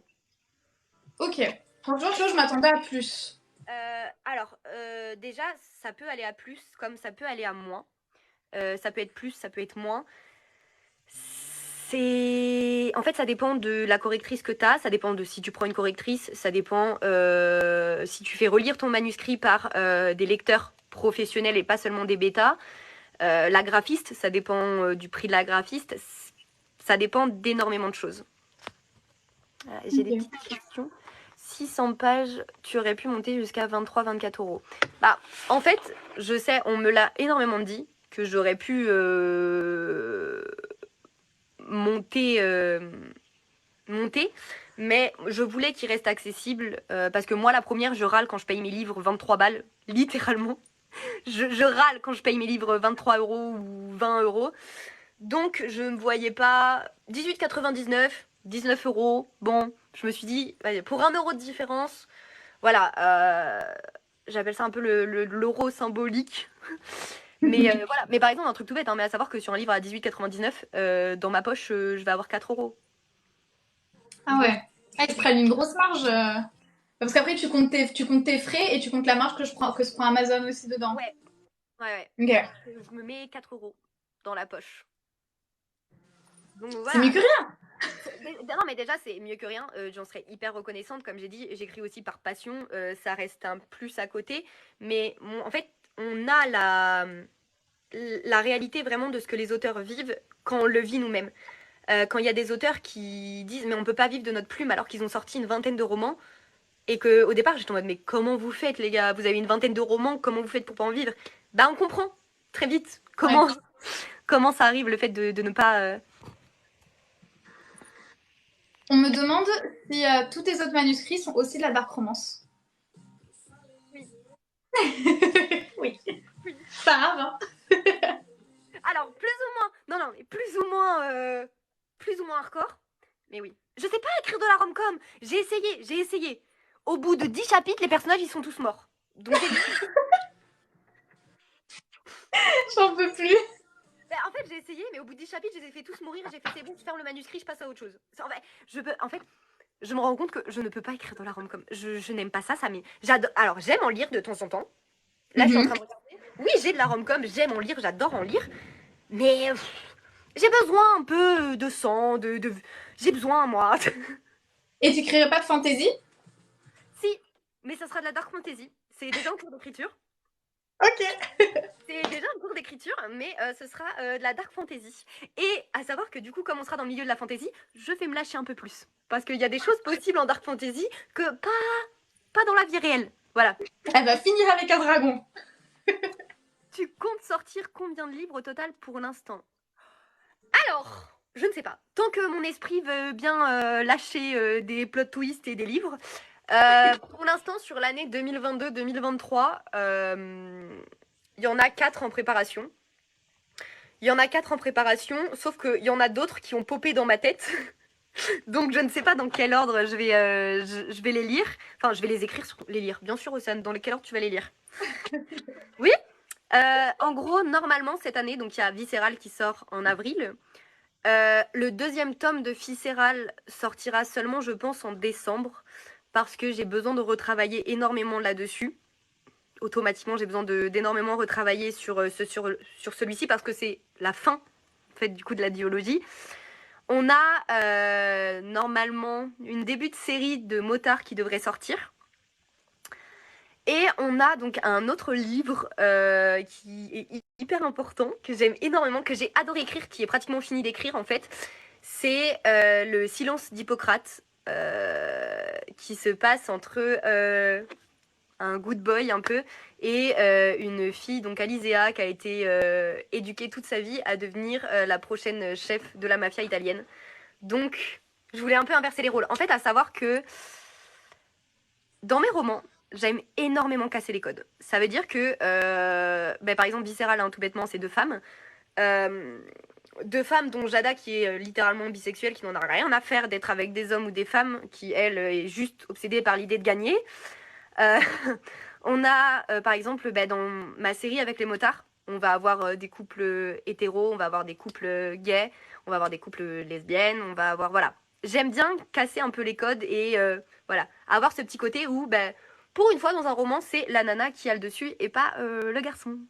Ça qu'on veut. Et d'ailleurs, est-ce que tu trouves, toi, qu'est-ce qui a été le plus facile à écrire dans les romances? Plutôt une romance FF ou plutôt la romance hétéroclassique? Alors, le plus dur à écrire, moi je vais le dire très très honnêtement, ça a été la romance FF. Parce que, en fait, on se rend pas compte à quel point on est énormément matrixé par la pornographie lesbienne qu'on peut avoir, qui est créée pour les hommes. Je sais pas si tu suis ce que je veux dire. Et moi, à savoir que je suis concernée, hein, parce que c'est un truc aussi qu'on m'a sorti, t'as pas à écrire des romans lesbiennes en l'étant pas. J'étais en mode, à quelle heure tu ne sais pas, enfin, à quelle heure tu connais mon orientation sexuelle? Enfin bref, ça a été assez dur parce que je voulais pas donner ce côté de fantasmer sur une relation lesbienne. Je ne voulais pas du tout donner ce côté-là. Donc j'ai écrit un peu avec les tripes et comment moi je le ressentais. Je me suis beaucoup aussi renseignée là-dessus parce que même si j'ai eu des relations, nos relations ne conviennent pas forcément à tout le monde. Donc on est obligé de voir plein de choses. Et au-delà de ça, ça va étonner énormément de monde, mais dans Viscéral, il n'y a pas tant de scènes de smut que ça. Ok. Il y en a pas tant que ça. Il y en a 3, en tout et pour tout. Les 2 premières sont beaucoup plus des... attends, c'est que j'ai un commentaire qui m'a... Je suis lesbienne et tant que c'est respectueux, pas inspi du porno, etc. Moi, je suis pour l'arrêt. Mais en fait, c'est ça, c'est que je voulais pas écrire des scènes où les gens avaient l'impression que je m'étais inspirée d'un porno alors que pas du tout. Donc je reprends mon histoire, ce que je disais. Il y a très très peu de scènes. En tout et pour tout, il y en a 3. Il y en a une où c'est une scène entière sur plusieurs pages qui est décrite parce qu'elle est importante. Et les 2 autres, c'est plus des scènes un peu de préliminaires. Et je sais que ça va étonner beaucoup de monde, mais pour moi, c'était important que dans ce premier tome, il n'y en ait pas tant que ça, parce que faut pas oublier que Jada et Athéna se haïssent. Il y en a une qui cherche à l'envoyer en tôle, et voilà, donc à un moment, tu ne peux pas écrire une scène de sexe saine dans un contexte comme ça, et je ne me sentais pas d'écrire... voilà, à savoir, on me l'a demandé, à aucun moment, Jada ou Athéna ne se violent. Je sais pas si ça se dit, mais en gros, il y aura pas dans Viscéral. Alors, il y a De une rapport scène. non consenti. Il y a une scène de rapport non consenti. Ok. Il y en a. Mais c'est pas entre les 2 protagonistes. Pour moi, D'accord. c'est un point d'honneur que dans mes romans, à aucun moment, le protagoniste ou la protagoniste viole ou agresse sexuellement l'autre prota. Parce Ok. que pour moi, je trouve ça impossible de rendre après une relation saine, entre guillemets, euh, après un événement comme ça. Non. Dans la réalité, c'est pas possible. Donc pour moi, l'écrire, c'est pas possible non plus. Ok. Du coup, on est sur un Enemies to Lover. Oui. Ok. Ok, ok. Et du coup, tu le conseilles pour des lecteurs majeurs. Alors déjà, plusieurs pages. Oui, Céleste, il y a plusieurs pages. Écoute, je me suis lâchée sur cette scène-là. J'ai fait, allez hop, on fait plusieurs pages, on y va. C'est ça qu'on veut. Voilà, parce que du coup, déjà à savoir que dans le résumé, en bas du livre, il y a un encart où il y a écrit que c'est moins de 18 pour un public averti. Sur Amazon, ce sera écrit. Déjà, Amazon, il est catégorisé dans la catégorie pour adultes. Ok. Donc en fait, si tu cherches pas vraiment le livre, tu peux pas forcément tomber dessus. Parce que D'accord. voilà, c'est quand Amazon demande est-ce qu'il y a du contenu explicite, j'ai mis oui, oui, oui, cachez-le un peu. Parce que je ne veux pas voilà, que des gens qui commandent de la new romance, ça pop comme ça dans leur truc en mode vous pourriez aimer, et qu'au final, non, ils se retrouvent avec un livre dans les mains qui n'est pas du tout ce qu'ils veulent. Donc ça, la page des trigger warning aussi, où je vous explique que à tout moment, c'est ok d'arrêter le livre. C'est ok si vous n'aimez pas, c'est ok si vous vous sentez pas bien, d'arrêter, de prendre une respiration et de reprendre le livre plus tard, ou pas du tout. Justement, je trouvais que c'était important, parce que voilà, c'est pas... en fait, j'ai énormément peur de trigger des gens, parce que c'est un livre qui a des sujets durs, et j'ai énormément peur de trigger des gens sans le vouloir en fait, parce que je cherche pas ça du tout justement, et que moi qui ai été trigger par des livres, je sais à quel point ça peut être horrible et que ça peut faire du mal, tu vois. C'est bien, c'est honnête de ta part. Il y en a plein qui le feront pas, donc tu te mets à la place des lecteurs, c'est bien. Je voulais pas écrire un livre pour trigger les gens. Je voulais pas écrire un livre juste avec de la violence. Juste. Et mes romans, je les écris pas dans une optique de trigger, justement, loin de là. Euh, je les écris. Alors, moi, je suis le genre d'autrice, même si ça fait très bizarre de dire ça, à écrire pour expier un peu des traumatismes, expier des angoisses. Et je préfère les faire vivre à mes personnages que me rappeler, entre guillemets, un peu. Bon, là, on va pas partir dans le psychologique, mais il y a ce côté-là où je ne veux pas qu'une personne soit trigger par un de mes livres. Donc, c'est pour ça que moi, la page d'avertissement est hyper importante. Il y a une chose dans le livre que j'ai très longtemps hésité. C'est à la fin du livre, il y a un chapitre qui peut être sauté. Euh, qui peut être sauté. Et au début de ce chapitre-là, je le conseille, je dis, si jamais vous êtes mal à l'aise avec ce trigger-là, du coup, voilà, sautez cette page. Vous pouvez reprendre le chapitre d'après en comprenant ce qui s'est passé dans ce chapitre, mais sans avoir à lire et décortiquer quelque chose qui peut faire du mal. Et je trouvais ça important. Et longtemps, en fait, mes bêtas m'ont dit, mais enlève-le parce que ça coupe dans la lecture. Et j'étais en mode, ouais, mais non, en fait, non. Non, parce que même si ça coupe dans la lecture, pour moi, c'est hyper important de rappeler aux gens, parce que du coup, il y a tout le livre qui s'est passé, que potentiellement, cette scène-là peut leur faire du mal. Ok. Ça m'intrigue de fou, j'ai trop hâte de lire. Ok, j'aimerais aborder un dernier sujet avec toi avant qu'on passe au côté plus chill où on discute avec tout le monde. Ton talent pour la lecture rapide et ta participation, à ce que j'ai bien compris, à une compétition mondiale de la lecture rapide. C'est un truc de fou. Faut que tu nous en parles. Alors, j'adore ta manière d'aborder les triggers. Merci. C'est incroyable comment tu penses aux autres, surtout beaucoup auraient pas fait. En fait, c'est que ça me paraît tellement logique parce que avant d'être une autrice, je suis une lectrice et je suis une lectrice depuis très très longtemps et j'ai lu énormément de livres qui m'ont fait du mal parce qu'il n'y avait pas d'avertissement, parce que voilà. Donc je veux pas, je suis quelqu'un qui est très pour moi, je ferai pas de mal à une mouche. Même si, voilà, je lis des choses très hardcore, hein, mais je ne ferai pas de mal à une mouche, je déteste faire du mal aux gens. Et mes livres ne sont pas là dans l'objectif de faire mal à des gens. Du coup, la lecture rapide. Alors, à savoir que la lecture rapide, pour moi, tout le monde en faisait. Jusqu'à l'année dernière, où j'ai commencé à présenter j'ai lu ça cette semaine. Oh, j'ai lu ça cette semaine. Et les gens me disaient, mais tu lis vite? J'étais un peu là en mode, comment ça, je lis vite? Je lis normalement. Et en fait, je me suis rendu compte que non, je ne lisais pas forcément normalement comparé à d'autres. Et encore, j'aime pas le mot comparé à d'autres parce que pour moi, on ne se compare pas à quelqu'un. C'est ce que j'essaye de beaucoup rassurer les gens parce qu'il y en a beaucoup quand ils voient mes vidéos où je lis énormément en une journée ou en un mois. Parce que c'est vrai qu'en un mois, je peux lire entre 25 et je peux aller jusqu'à 40 livres si vraiment je m'y mets et que je le veux. Les gens sont assez impressionnés et je leur dis, mais ne vous comparez pas à moi qui, ça fait 10 ans de lecture que j'ai dans le cornet, derrière à peu près un peu plus de 10 ans, où j'ai appris à lire comme ça, donc ça veut dire que c'est quelque chose que j'ai intégré très facilement, parce que même quand je parle des sessions d'entraînement, je dis, bon, si vous voulez commencer la lecture rapide, on peut faire ça, ça, ça. Les gens me disent, oh, mais j'y arrive pas. Et je leur dis, mais votre cerveau, quand vous avez 20, 30 ans, 15 ans, il est beaucoup plus dur d'apprendre quelque chose que quand on a 5, 6 ou 8 ans.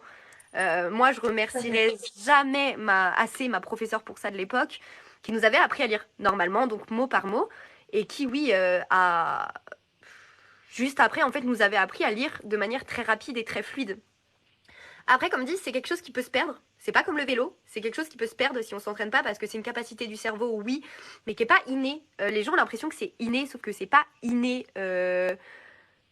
Attends, malgré tous les coups des vengeances, leur relation va finir saine ou pas? Je me tais. Non, non, vous lisez le livre parce que le problème. Spoil.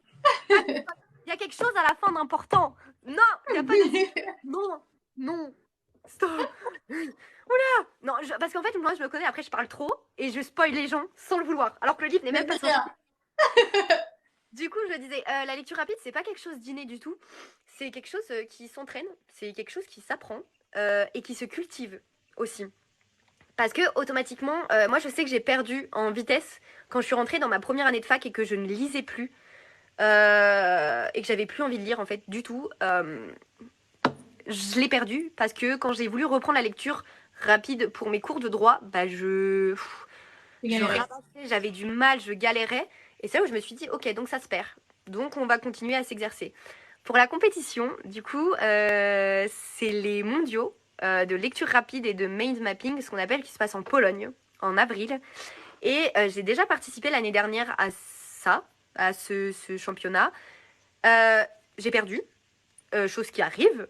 Et comme je disais aux gens, c'est ok de perdre, c'est ok. Alors, moi, je l'ai très mal vécu, parce que je suis tout le temps en compétition avec moi-même. C'est quelque chose sur laquelle j'essaye énormément de travailler parce que c'est quelque chose qui est très nocif pour moi-même. C'est le fait d'être en compétition et de toujours vouloir plus par rapport à ce que moi déjà de base je peux donner. Et c'est pas vivable en fait. De toute façon, c'est pas vivable. Donc je l'ai très très mal vécu et j'avais dit cette année je ne le referai pas. Je le referai pas parce que je ne veux pas retomber en angoisse comme je suis tombée. Et il s'est passé que un des personnes qui organisent, donc Nicolas, m'a contacté, m'a dit écoute, je suis tombée sur ta vidéo et je l'ai trouvée incroyable parce que tu montres que ce genre de concours, c'est pas un concours, mais c'est une question de partage. Et en fait, j'avais pas vu ça comme ça. Jusqu'à ce qu'ils me le disent, j'avais jamais vu comme ça. Jusqu'à ce qu'ils me disent c'est une question de partage ce concours, c'est pas vous comparer les uns aux autres. Ben, j'ai fait ouais, en fait, c'est vrai. C'est vivre un truc incroyable et intense tous ensemble d'un coup. Et c'est ça que je trouve ça incroyable et fascinant. Du coup, je vais en Pologne. Je vais me retrouver dans un chalet avec des lecteurs du monde entier. Ça veut dire des gens qui se déplacent du monde entier en équipe ou seuls pour participer à ce genre de concours. Et je trouve ça incroyable parce que les gens ont l'impression que la lecture rapide ou les concours par rapport à la lecture sont là pour nous séparer et nous diviser. Alors que pas du tout. Je pense qu'il faut essayer un concours pour comprendre l'ambiance et le ressenti de ce genre. C'est du partage, En fait, on stresse mais tous ensemble et à la fin, on est tous heureux pour les autres parce que j'ai pas gagné, mais j'étais hyper heureux des gagnants. En fait, je suis allée féliciter les gagnants et j'étais hyper heureux pour eux. Euh, voilà, c'est... Après, faut prendre en compte aussi parce que beaucoup de gens m'ont dit « Ah, mais comment ça se fait que t'as perdu ?» Faut prendre en compte qu'on est dans des circonstances de concours. Donc, il y a le stress. Moi, je suis quelqu'un qui est très, très sujette au stress très facilement et aux crises d'angoisse, qui doute énormément sur le moment. Donc, voilà, on ne peut pas en fait se dire à un moment, j'ai besoin de prendre une pause. Non, c'est maintenant tout de suite, pendant 2 heures, on y va. Voilà, on est soumis au stress. Donc, forcément, les résultats sont Et plus c'est quoi différents. l'épreuve? Genre, c'est un livre et c'est celui qui le termine le plus rapidement? Non, en fait, oui, parce que beaucoup de gens me disent ça en mode oui, mais tu peux faire semblant. Alors, je vais vous expliquer. Attends, tu as déjà lu les livres des éditions Piquier? Pas du tout. Non, pas du tout. En gros, je vous explique. On a un livre qui a été écrit spécialement pour le championnat, théoriquement, qui est traduit dans toutes les langues par des traducteurs. Même les traducteurs ne savent pas qu'ils traduisent ça pour le championnat, pour éviter toute fuite. On a 2 heures pour lire un livre, donc dans notre langue. 2 heures donc de lecture, mais pas seulement en fait, de lecture, de réflexion et d'apprentissage de chaque détail. Parce que ça peut vraiment être les questions qui vous posent après, les gars. Ça peut être des questions de tout et n'importe quoi. Genre, ça peut être quelle est la couleur du t-shirt à la dame au chapitre 12 voilà, clairement. Waouh. Même en Ça le peut être. lisant lentement, je m'en souviendrai pas. Voilà. Et après, on a une session de questions-réponses sur une demi-heure à peu près, où on doit répondre voilà, aux questions le plus détaillé possible. Et en gros, ils te font une moyenne avec ta vitesse de lecture et le nombre. Parce que lire vite sans comprendre, c'est pas le but. C'est Bah oui. c'est pas le but du tout. Si vous lisez vite mais que vous ne vous souvenez rien, bah, je vois pas l'intérêt. Voilà. Et c'est quoi le prix? Du. Ah, Qu'est-ce que tu alors, gagnes? l'année dernière, je crois qu'il y avait un MacBook, un chèque à gagner. Cette année, je ne sais pas. Je vous avoue que, en fait, cette année, je me dis, j'y vais pas pour gagner, j'y vais pour profiter. Ouais. Donc, je me suis même pas intéressée au prix. Vraiment, en fait, Non, mais t'as raison. Tant mieux. j'y vais vraiment pour rencontrer des gens, et c'est ça les gens ont du mal à comprendre. J'y vais pour rencontrer d'autres lecteurs, des lecteurs. Il y a des lecteurs qui viennent d'Inde, il y en a qui viennent d'Amérique, il y en a qui viennent de Russie, du Japon. C'est il y en a partout. Enfin, je C'est veux dire, trop cool. C'est c'est super enrichissant. ouais, c'est ça. Du coup, on est dans la chalet. On est aussi dans le chalet avec les. Comment on appelle ça des. Parce qu'à savoir qu'il y a des. Comment ça s'appelle au foot sur le côté, là, ou au handball? Les Pas arbitres? des arbitres. Je cherche. J'avais Parfait. j'avais que le foot et le handball dans ma tête. Du coup, il y a des arbitres aussi qui seront là avec nous, mais des arbitres aussi pendant la compétition. Donc en fait, on peut pas tricher. Ok. J'ai des questions. Pourquoi as-tu décidé de changer aussi radicalement la cover pour Viscéral? Alors, c'est une question qui est beaucoup arrivée. Parce qu'en fait, elle me plaisait plus. Je pouvais plus me la saquer. C'est la vérité. Je ne pouvais plus me saquer ma cover de base de Viscéral. J'en étais très fière quand je l'ai sortie. J'en étais très fière quand j'avais travaillé dessus avec ma première graphiste. Et en fait, le temps a passé et je lui trouvais des défauts. Je lui trouvais des défauts et je me suis rendu compte que enfin, je m'étais posée sur cette idée-là trop vite. Je voulais trop vite faire et j'avais dit, oh, ok, c'est celle-là, on laisse. En fait, pas du tout. Donc après, je suis tombée sur une autre graphiste, Noémie, qui est incroyable et qui m'a dit, écoute, donne-moi les éléments que tu veux et on travaille. Et on a travaillé. plein de fois, on a changé plein de détails jusqu'à ce qu'en fait, je vois la cover et je me dise ok, putain, mais c'est elle, c'est elle. Et il n'y avait pas d'autre évidence, c'était elle. Du coup, voilà pourquoi j'ai changé. Pour combien de pages environ? Il fait environ 600 pages. Je réponds parce qu'en fait, j'ai oublié de répondre aux questions. Moi, j'ai Non, cru... vas-y. J'avais oublié qu'on n'était pas seulement en fast time. Est-ce que la nouvelle cover a un rapport avec l'histoire? Oui. Peut-être. Oui. Oui. Oui, oui. Oui. En gros, quand vous allez lire un certain passage, vous allez comprendre pourquoi la cover est là. Et je veux ça. En fait, pour chacun de mes livres, je veux que les gens se disent ok, rien n'était laissé au hasard parce que rien n'est laissé au hasard. Genre rien. Vraiment. J'ai trop hâte. J'ai trop hâte. Mais en même temps, j'ai trop peur parce que les gens me disent j'ai trop hâte et ça se trouve, ils vont lire et vont faire ah, ok. Ah, c'est de la merde. Ok. Tu vois, moi j'ai trop peur. J'ai des auteurs qui m'ont dit Océane, le jour où ton livre sort, ne va pas sur Amazon et Booknode. Parce qu'ils me disent là-bas, c'est les défouloirs. C'est Twitter, mais pour la littérature. Et moi je suis en mode D'ailleurs, mais je suis. pardon. D'ailleurs, tu viens au festival, au Salon du Livre à Paris. Oui. Je pense que du coup, je l'aurais acheté entre temps, je l'aurais lu, je pourrais te faire On mon va avis en lancer direct. On va relancer DH, ça tente.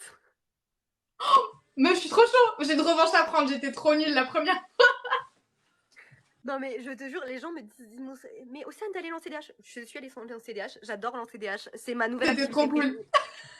Le meilleur, c'est les shurikens, même si j'arrivais pas à les lancer, les gars. Les shurikens. Les shurikens, Moi, c'est trop bien. j'aimais trop la hache au debout, là. Ça, là. Oui. C'était incroyable.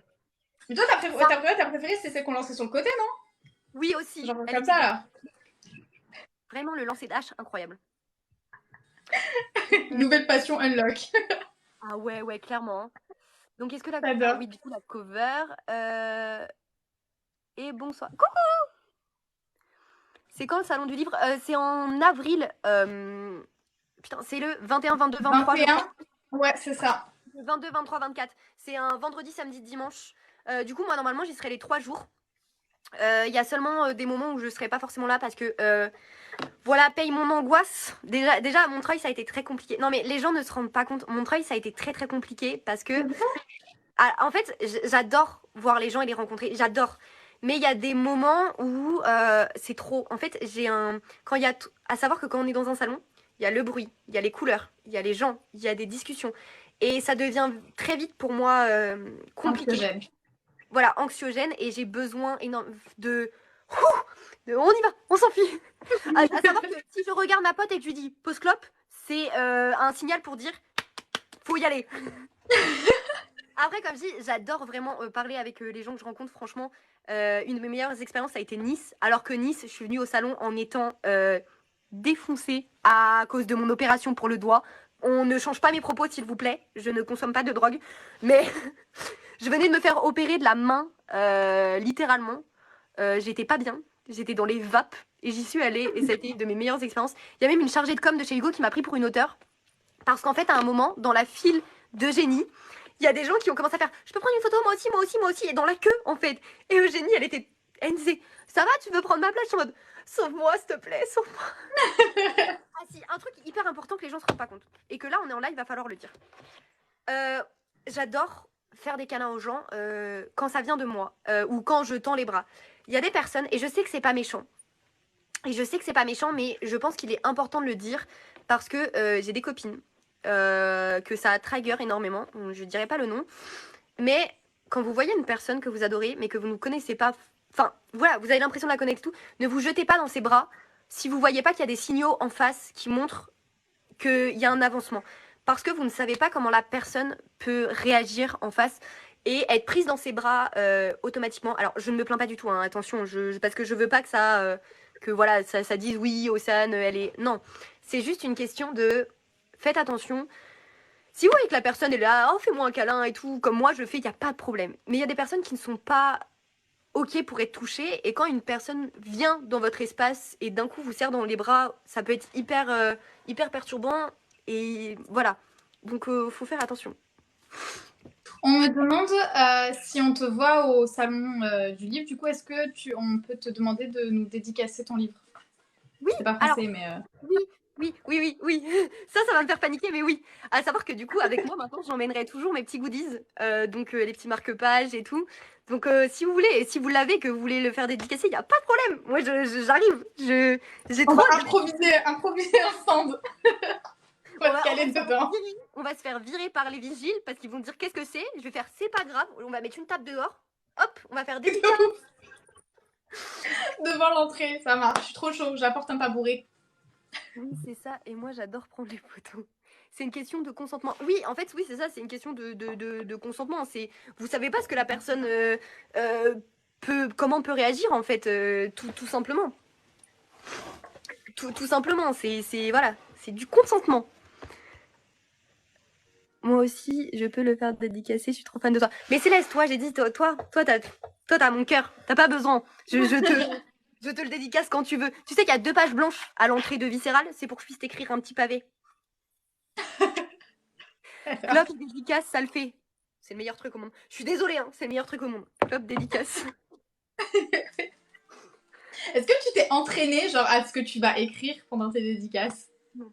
Je sais même pas. Non, tu vas bugger genre j'écris quoi? Je sais pas comment t'expliquer, mais pour moi, dans ma tête, y a personne. Enfin, je sais pas comment expliquer, mais je suis en mode tu sais, la première fois qu'on va me demander une dédicace, je vais faire hein? Ah bon? Moi? T'es Oui. Alors un stylo, s'il vous plaît, pardon, un stylo. Non, je vais bégayer. Ça va bien se passer. On me demande ça va être qui les auteurs au salon du livre. Et puis ça. Quoi? Il y a Inès qui vient de dire une phrase, mais tellement drôle. Elle a dit quoi? Océane, préparez quelque chose à l'avance, 3 petits points. Elle t'a pas respecté. Incapable. Non, mais les gens comprennent, je suis incapable de préparer quelque chose à l'avance. J'avais un putain de dossier de 100 000 mots à écrire en 5 mois. Je l'ai écrit en 1 semaine. Et bien sûr, je m'y suis prise au dernier moment, à paniquer, à chialer tous les soirs, à pas dormir, à être là, oui, pourquoi j'ai fait ça? Pourquoi j'ai fait ça? Je sais très bien pourquoi j'ai fait ça. Je fais ça depuis que je suis née. Je fais tout au dernier moment. Tu viens, Océane, dans le sud-ouest. Alors, le sud-ouest. D'où à où vous décidez que c'est le sud-ouest? Parce que moi, quand je vais dans le sud, on me dit ouais, le sud-ouest, c'est pas là et tout. Mais théoriquement, je vais à Poitiers, Bordeaux, Paris, Pas le sud. Lille. C'est pas le sud. Voilà, non mais oui, non mais ça c'est pas le sud, je sais. Toi, on a eu ce débat là. Ça reste le sud-ouest, je suis désolée. Sud-ouest, voilà, désolée, ça reste dans le sud-ouest. Charente-Maritime. Alors, Charente-Maritime, oui, parce que je vis en Charente-Maritime, donc je vais essayer de faire une dédicace vers ici. Je vais être aussi à Périgueux, Poitiers, enfin un peu partout. Et sinon, le sud-est non plus? Non, sud-ouest, je vais à Montpellier, Toulouse. Montpellier, Toulouse et normalement Narbonne. Non, mais et puis la Côte d'Azur, Marseille, tout ça? Écoute, la dernière fois que je suis allée en Côte d'Azur, je me suis fait opérer de la main. Donc bon. Je n'irai plus. Non, mais viens à Marseille, on est gentil là-bas. Je ne dirai rien. Je t'accueille. On fait une séance de dédicace dans mon jardin. Dans le petit jardin. Si c'est dans ton jardin, ça va. Cool. De où en Charente? Elle sait à quel endroit à Montpellier? Bah, elle se souvient plus du nom de la librairie. Attendez, je vais la chercher. On l'a perdue du coup. Attends, je regarde. Nantes, elle a dit qu'elle venait pas à Nantes pour l'instant en tout cas. Mais elle a plein de dédicaces de prévues, mais elle a pas encore le droit de dire où et quand. Je remonte un peu. Tu penses quoi de... Attendez, c'est à Pézenas. On est dans le sud-est, c'est clair. De quoi? C'est à la librairie de Pézenas. Donc, c'est à la librairie de Pézenas. Voilà, c'est juste à côté de Montpellier. C'est hyper bien desservi. C'est trop bien. Venez en bombe, s'il vous plaît. Vous savez que déjà, j'ai paniqué quand elle m'a dit est-ce qu'il faudra un service de sécurité? J'ai fait on va se calmer. Non, quand même pas. Mais tu sais pas, en fait, tu sais pas le nombre de gens qui va débarquer. Genre, t'es suivi par combien de personnes sur les réseaux? Genre plus de 100 000? Ouais, je suis suivie par, en tout et pour tout, à peu près 120 000 personnes. Bon, imagine. Mais beaucoup de personnes. Non, mais en fait, moi, je me dis... En fait, je panique parce que je me dis, même s'il y a 1% de ces 100 000 personnes qui veulent aller acheter mon livre et qui veulent venir me voir. Oh, Putain, pardon, excusez-moi, il y a du monde au balcon. Oula. Il y a eu un moment, la robe a baissé. Là, c'est ta poêle. Bon, il n'y a pas grand-chose à voir, mais quand même. Ben, même s'il y a 1% de ces 100 000 personnes, ça fait quand même 10 000 personnes. Il n'y aura jamais 10 000 personnes, hein, vous inquiétez pas, on respire, mais voilà, ça fait quand même beaucoup. Mais même moi, même s'il y a 50 personnes, hein, pour moi je panique. Hein. Il y a 50 personnes, je bégaye, je panique, pour moi c'est beaucoup. Non, mais là, je pense que tu réalises pas, genre, au salon du livre, il va y avoir tellement de monde. Et c'est sûr, il y en a plein qui vont te demander. Déjà, je suis allée à Montreuil, j'étais en PLS. Mais alors, au salon du livre à Paris.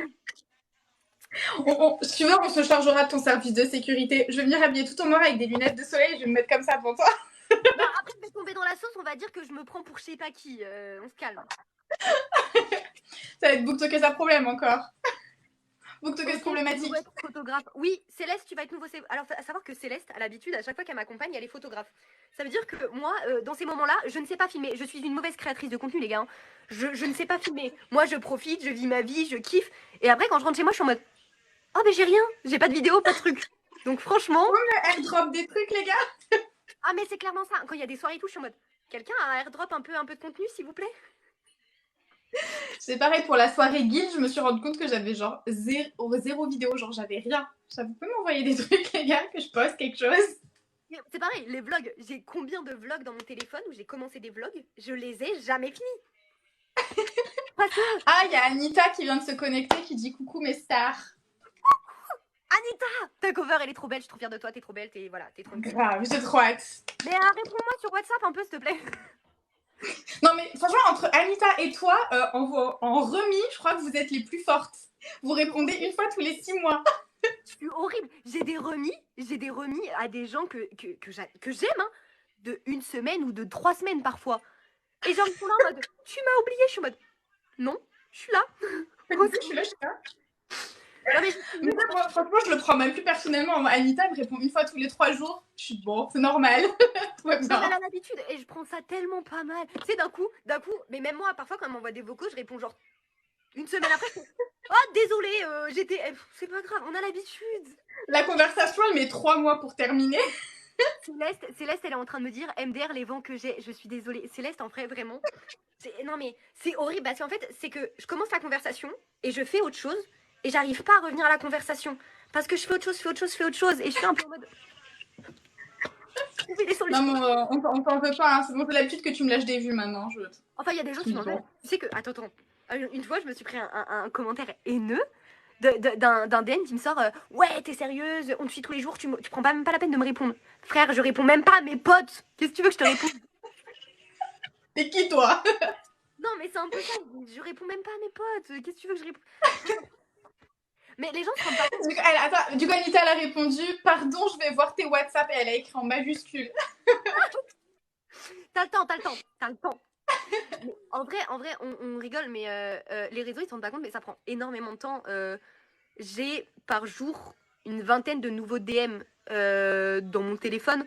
Donc oui, j'essaye d'y répondre, mais je ne peux pas. En fait, je peux pas parce que sinon je passe 3 heures tous les soirs à être sur mon téléphone et à répondre à tout le monde. Et je peux pas en fait, parce qu'à côté j'ai une vie, c'est horrible à dire, mais à côté j'ai une vie. Genre, faut que tu lâches un peu ton téléphone de temps en temps, je comprends. Oui, en fait, je suis déjà tellement sur mon téléphone de base que ça me saoule parfois et j'ai pas envie. En fait, les gens se rendent pas compte, mais parfois, le dimanche, je filme tout mon contenu. J'essaye de filmer tout mon contenu, comme ça, je sais que toute la semaine, j'ai pas à filmer, en fait. Et c'est pour ça que parfois, ils me disent « Oh, t'es habillée de la même manière ?» Oui, parce que tu crois vraiment que je vais me changer. Tu sais que je fais pareil, genre moi c'est le lundi, genre je filme tous mes trucs et genre je prévois genre 3-4 t-shirts et juste je change de t-shirt comme ça, mais genre j'ai pas filmé les mêmes jours. Bah alors là, le jour où tu me vois changer un t-shirt, voilà, flemme, clairement. Oh non, j'ai la flemme. Déjà. On me demande si tu... Pardon, on me demande si tu viens à Rouen. Non. Tu sais où c'est? Oui, je vois où c'est, mais c'est pas prévu pour l'instant. Ok, ça me fait trop rire. Je vois où c'est, mais c'est pas prévu. Pas pour l'instant. Je réponds, on l'a perdu. Elle me fatigue. J'ai pu avoir, j'ai très soif.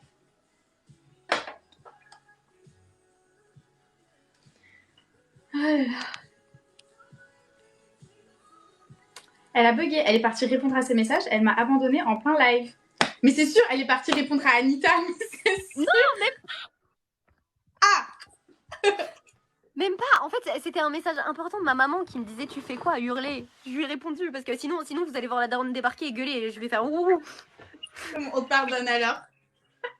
On me demande si tu viens à Vendargue au salon Romance Fever au mois de mai. Alors oui, j'y serai, mais seulement en tant que lectrice. Je sais qu'il y a beaucoup de gens qui me demandent si je suis en tant qu'autrice, mais j'y serai qu'en tant que lectrice. L'année prochaine, pourquoi pas, peut-être. Mais cette année, qu'en lecteur. Alors après, à savoir aussi un truc sur les salons. Les salons, ça coûte énormément d'argent pour un auteur. Déjà, il y a des salons où on doit payer notre table, en fait, du coup, l'emplacement, ça, ok. Mais après, derrière, ben, faut acheter les stocks, acheter des stocks en avance.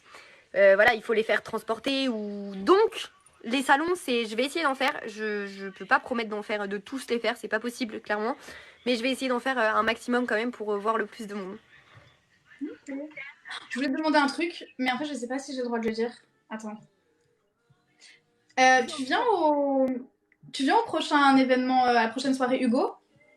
Oui. Ok. On va beaucoup se voir alors, je suis contente. Non mais tu sais que je suis en train de me rendre compte que parfois je vois plus mes copines de BookTok en allant à des événements que mes copines qui habitent genre à 10 minutes de chez moi. Genre, et je te jure, elles pètent les plombs, elles sont en mode mais t'es encore partie à Paris, t'es encore partie là, et nous, quand est-ce qu'on va? Je suis en mode je sais pas. Mais oui.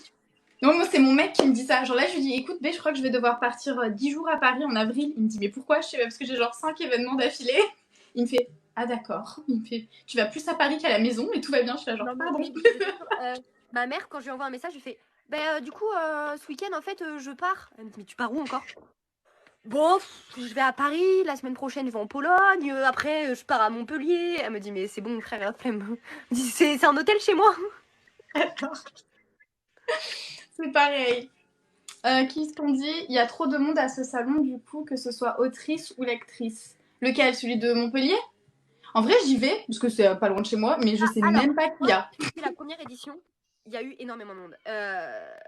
Il y a un moment où à l'intérieur c'était irrespirable. À ce que j'ai compris, elles vont essayer de trouver. Parce qu'en plus, si je me rappelle bien, il y avait un des ventilateurs du plafond qui a été tombé en panne. Chose à ne pas faire en plein été.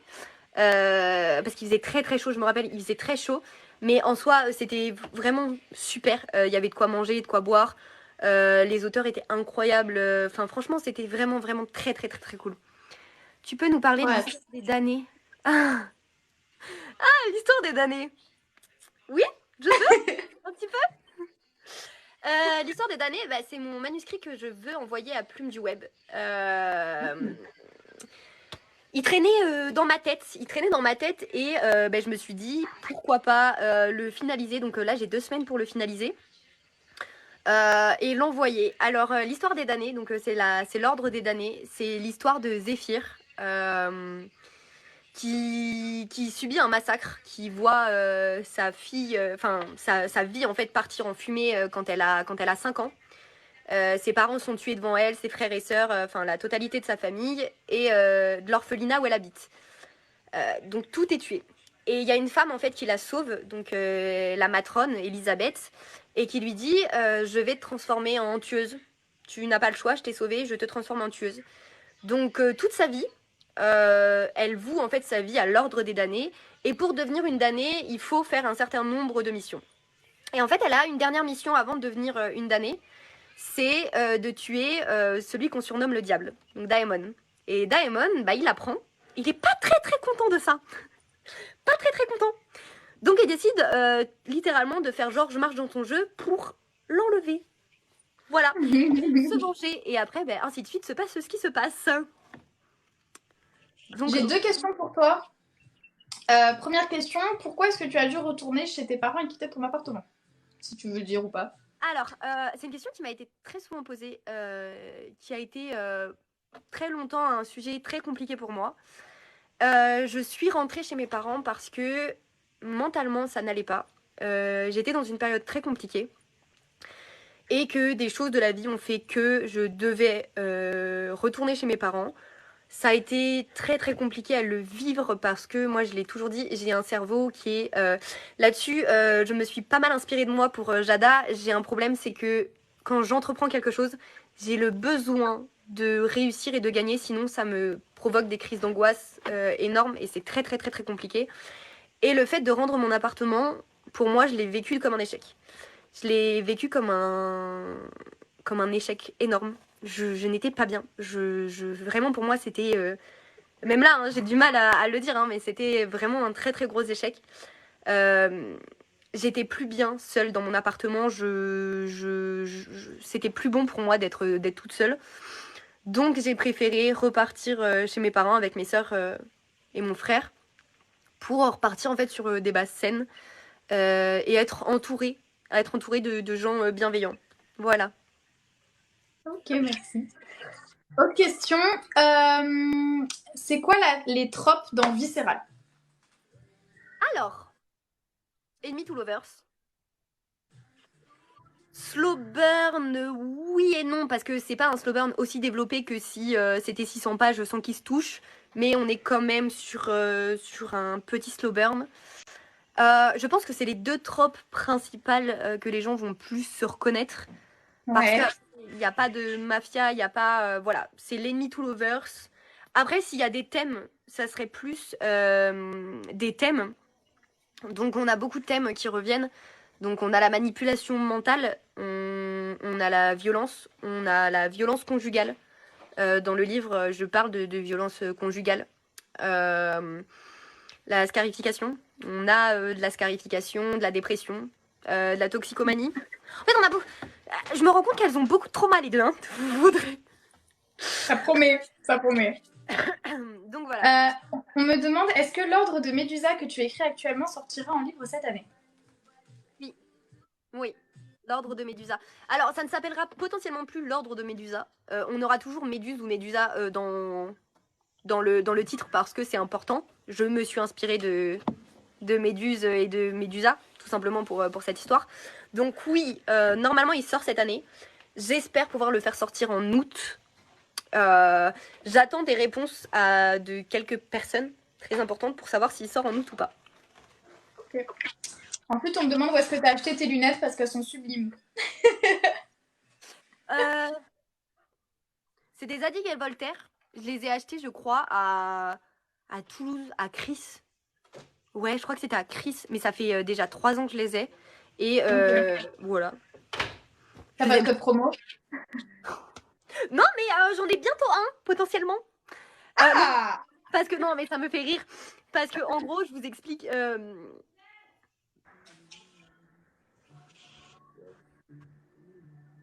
Attendez, ça.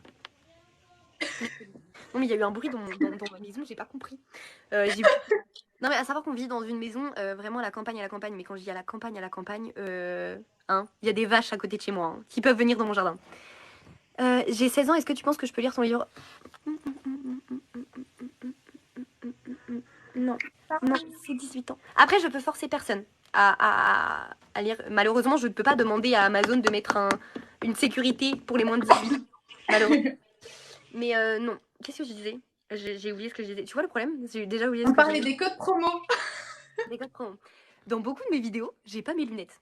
À savoir que je suis aveugle sans lunettes. Je ne vois strictement rien. Je dois avoir 3 sur 10 à cet œil-là, et là j'ai 5 à peine. Et je porte des lentilles. Et il y a une marque de lentilles d'opticien de France qui m'a contactée pour faire un partenariat. En mode, est-ce que vous voulez recevoir des lentilles? J'ai fait, je peux avoir mes lentilles de vue? Ils m'ont dit oui, j'ai fait. Ok. Donc vous allez popper une petite vidéo sur des lentilles à un moment avec un petit code promo. Mais Oh, c'est influenceuse. ça m'évite de payer 2 ans de lentilles, et si en plus ça peut faire profiter à des gens des codes promo sur des lentilles, que ce soit de couleur ou de vue, franchement, moi, je dis c'est tout bénef. Tu as raison. Mais ça m'a bien fait rire, hein, vraiment. Si vous saviez les propositions de partenariat que j'ai parfois. Genre quoi? C'est quoi le plus bizarre que t'aies eu? Le plus bizarre. Oh, si.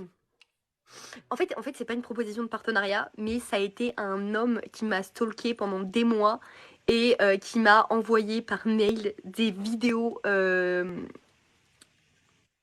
je sais même pas si je peux le prononcer en live, mais en gros, c'était des vidéos de relations sexuelles avec des animaux. Ouais. Pendant des mois, Quelle horreur. là, cette personne, elle m'a stalké. Enfin, vraiment, j'avais très peur. J'ai porté plainte. Ça a été réglé. Mais ouais, ça m'a fait très, très, très, très, très peur. Ouais. Ça m'a Mais fait j'ai très... vu en plus là, t'as mis cet après-midi ou en début de soirée, t'as mis une story time sur TikTok en disant qu'il y avait un gars qui t'avait fait une action bizarre aussi. Ben, en fait, ça s'est passé il y a 2 ans à peu près. Ouais, quand je commençais tout juste les réseaux. Et ben, ce que j'expliquais dans la story time, on va à cette soirée, il y a cette personne que je connais pas. Et on se parle un peu en début de soirée, il comprend que je suis sur les réseaux, il regarde un peu toutes mes vidéos, il me demande ce que c'est la dark romance et tout, je lui explique. Et là, et là, il se passe le moment où tout le monde doit aller se coucher dans les chambres, donc j'étais pas chez moi. Et tout de suite, il dit bon, ben, on peut dormir ensemble et tout, il n'y a pas d'autre lit. Moi, ça m'a jamais dérangé de dormir avec quelqu'un tant que voilà, tu vois, genre, tu fais pas de moves bizarres.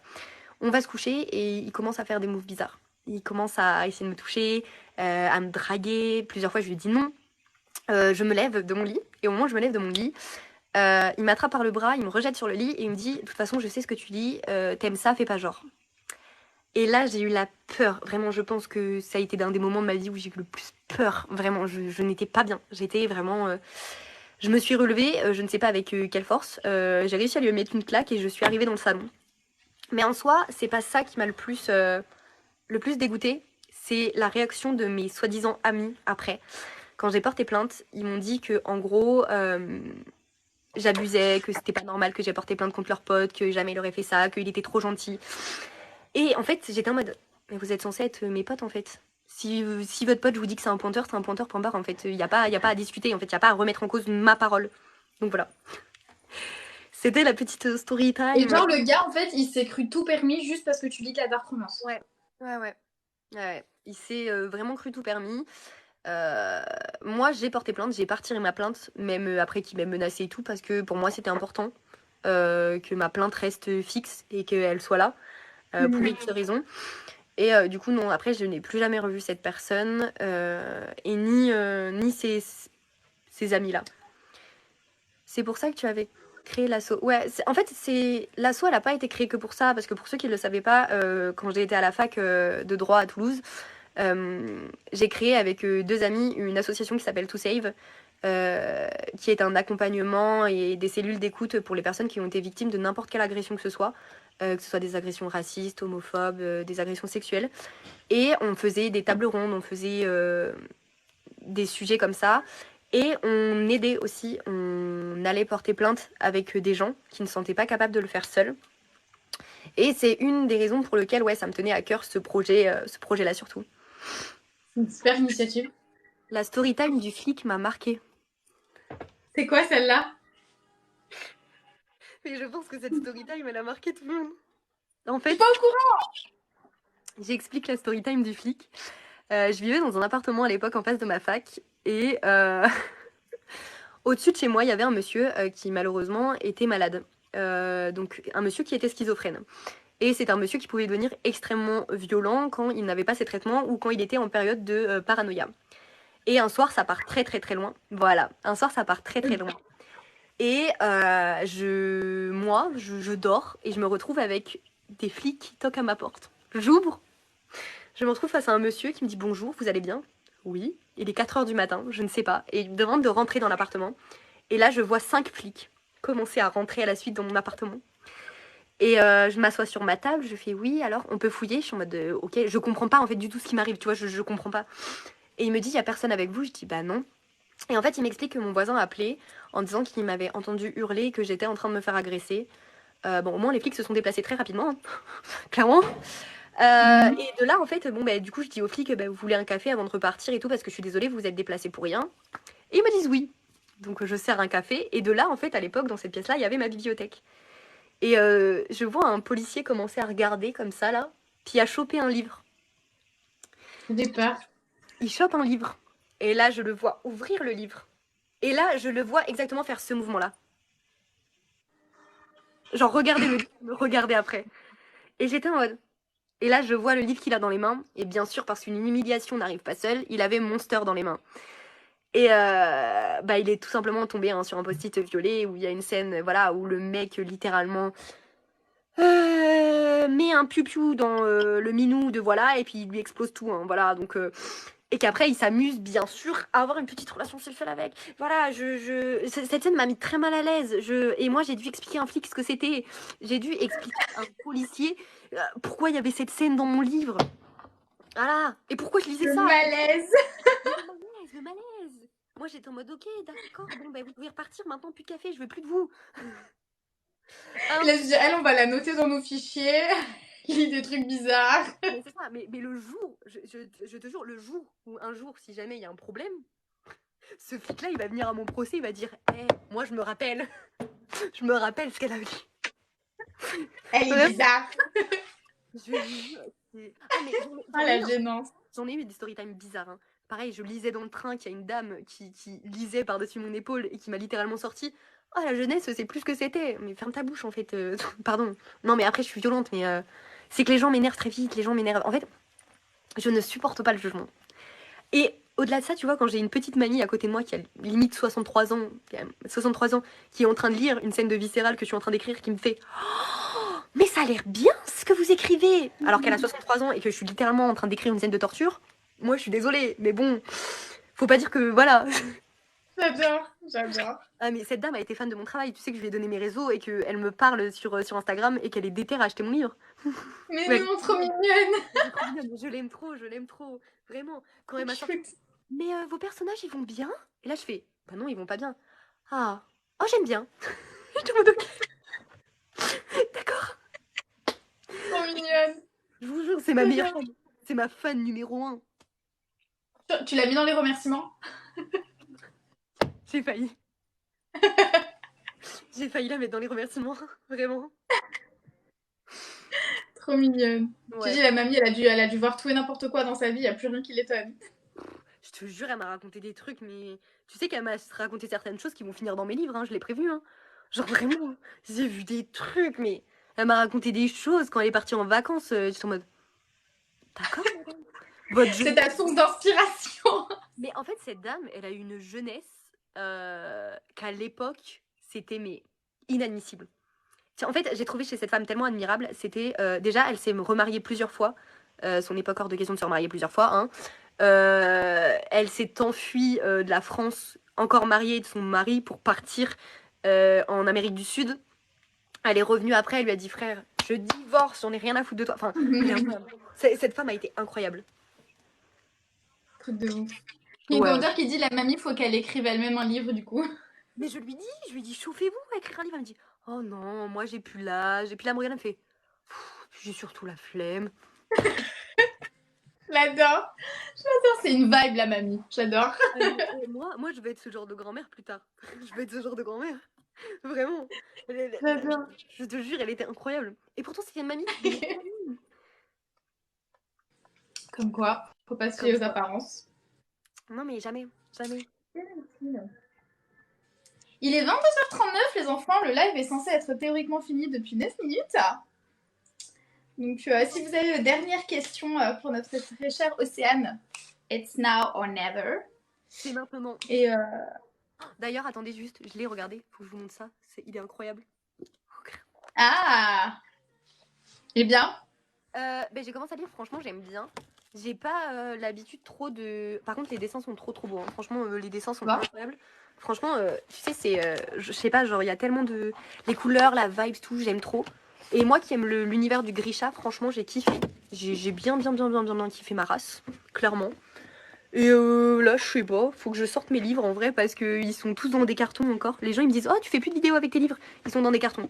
Il y a qu'une étagère, c'est ma petite desserte où il y a quelques livres. Sinon, c'est tous dans mes cartons.